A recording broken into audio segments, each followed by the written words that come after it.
personne ne le crie haut et fort. La venue de l'Afrique du Sud constitue la première étape vers le mondial 2019 pour une équipe de France plus habituée à la défaite qu'à la victoire. La dernière contre les Springboks remonte à 2009.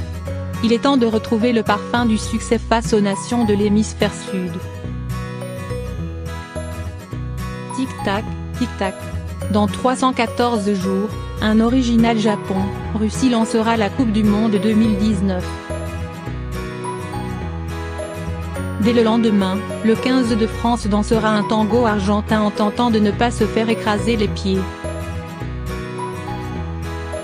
C'est loin, Tokyo, tais-toi et rame.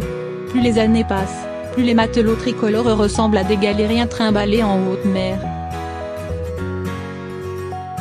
Comme si la barque n'était pas assez chargée, l'équipe de France de football n'en finit plus de célébrer son triomphe mondial en multipliant les représentations festives.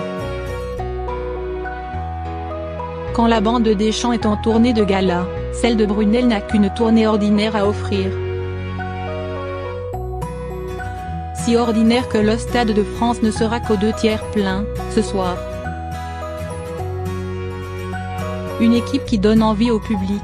Le sélectionneur a beau dire que le public se presse moins en novembre que pour le tournoi Destination, les rend vides sont doués d'éloquence.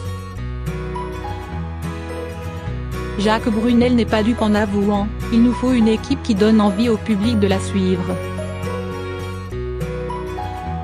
Le 15 de France en est capable. Il sait encore se transcender.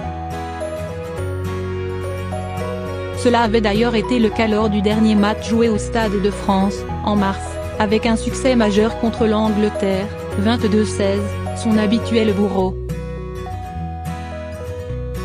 Et sans une pénalité ratée par un Trinduc inconsolable, les Bleus auraient cueilli le XV du Poireau à Cardiff, 13-14, et fini deuxième du tournoi. De sorte que Guirado, le capitaine, estime que l'équipe est en bonne voie. Sauf que cette impression a été gommée par un triptyque de lourds revers en Nouvelle-Zélande, en juin.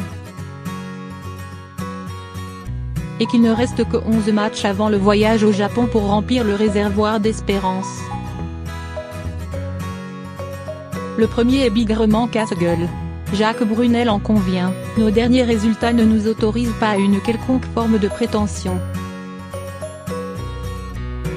En même temps, si l'équipe parvient à aller au bout du chemin en jouant sur la continuité et pas seulement par séquence, elle peut rivaliser avec les Boks.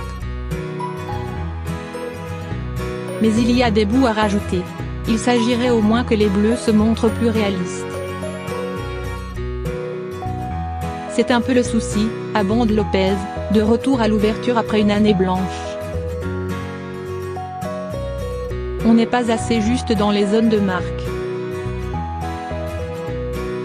Le Clermontois, associé au Bordelais serein pour mettre de l'huile à la charnière, propose davantage de patience. Mais les Boks laisseront-ils aux Bleus le temps de respirer? Le scénario est cousu de fil blanc, surtout par un temps maussade propice au jeu au pied de pression.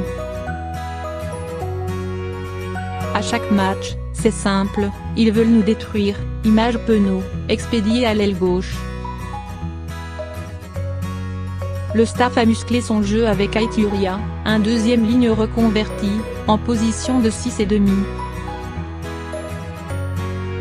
Le compromis des Boks. Mais la mission est compliquée par le profil d'un rival à la fois buffle et antilope. Les Boks ont trouvé un compromis, analyse Brunel. Ils sont restés sur leur base mais ont un triangle arrière qui va très vite. C'est là où l'option d'un banc plein de gaz, Dupont, Ficou, derrière, Chat, Babillot, devant, peut porter ses fruits.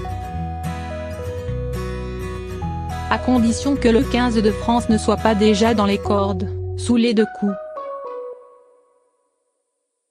C'est simple, résume Poirot, le pilier gauche, c'est dans la tête. Pour répondre au défi de l'agressivité, il faudra aller puiser au plus profond de nous. On sait aussi que chacun a envie de se montrer parce qu'il y a des places à gagner au Mondial 2019. On vous le disait, le compte à rebours est enclenché.